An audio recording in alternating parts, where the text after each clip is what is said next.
राधे राधे। ओम नमो भगवते वासुदेवाय नमः।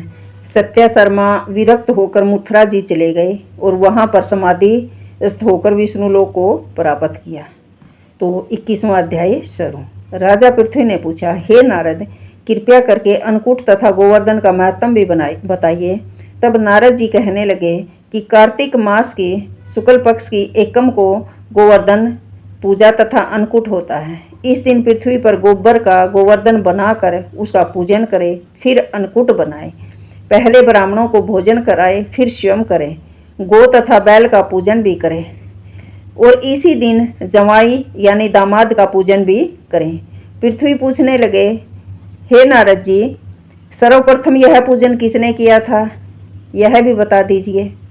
तब नारद जी बोले कि समुद्र मंथन के समय जब लक्ष्मी जी समुद्र से उत्पन्न हुई, तब वे विष्णु के साथ उसका ब्याह हो गया। इससे आनंदित होकर समुद्र ने भगवान की स्तुति की। तब विष्णु ने कहा कि वरदान मांगो। यह सुनकर समुद्र ने कहा कि हे भगवान, आप लक्ष्मी जी सहित मेरे यहाँ निवास करो। आप लक्ष्मी जी सहित मेरे यहाँ निवास करो। तब विष्णु जी ने कहा, ऐसा ही होगा। उस दिन से दामाद का पूजन आरंभ हुआ था। तो जो कोई कार्तिक एकम को दामाद का पूजन करता है वह सब पापों से छूट जाता है। ओम नमो भगवते वासुदेवाय नमः। तो 22वां अध्याय शुरू। नारद जी कहने लगे, हे राजन, कार्तिक शुक्ला दूज को यम द्वितीया भी कहते हैं। इस दिन यमुना जी में स्नान करके यमराज का पूजन करते हैं। इस द्वितीया को भैया दूज भी कहते हैं। इस दिन भाई अपने घर भोजन न करे, अपनी बहन न हो तो गुरु की कन्या से पूजन करवाएं। गुरु की कन्या को ही अपनी बहन बना ले और उसी से पूजन करवाएं। उस दिन बहन अपने भाई को तिलक करके भोजन करे और भाई को भी भोजन कराए। भाई भी श्रद्धानुसार सामर्थ्य अनुसार उसको दक्षिणा दे। इतनी कथा सुनकर राजा पृथ्वी ने नारद से कहा कि हे नारद जी, सब क्षेत्रों में उत्तम क्षेत्र कौन सा है। नारद जी कहने लगे, हे राजन, सब क्षेत्रों में उत्तम क्षेत्र गंगा तथा यमुना का संगम है, जिसमें स्नान करने की ब्रह्मा आदि देवता भी इच्छा रखते हैं। गंगा के स्मरण मात्र से मनुष्य के अनेक पाप नष्ट हो जाते हैं। गंगा में स्नान करने से मनुष्य के पाप नाश होकर कई कुल भी परम पद को प्राप्त कर लेते हैं। गंगा स्नान की अभिलाषा करने से मनुष्य अनेक जन्मों के पापों से मुक्त भी हो जाता है। यह समस्त संसार माया रूपी बंधन में बंधा हुआ है, मगर गंगा इस माया रूपी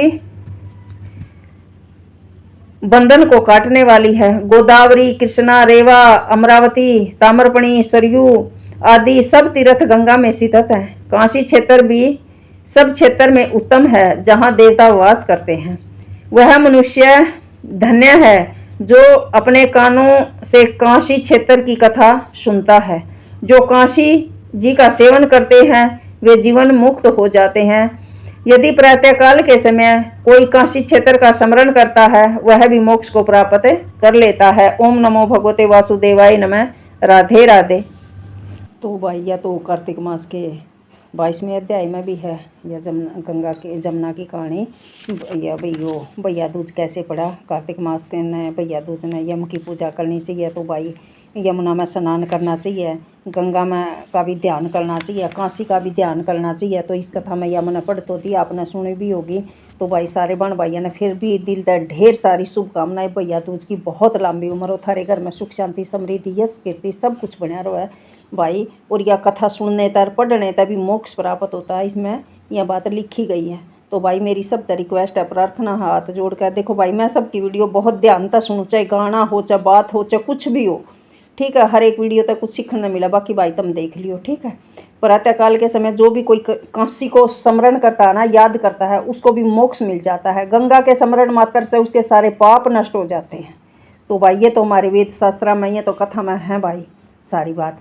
तो सारे बहन भैया ना प्रेम भरिया राधे राधे। फिर भी दिल तक ढेर सारी हार्दिक शुभकामनाएं भैया दूज की।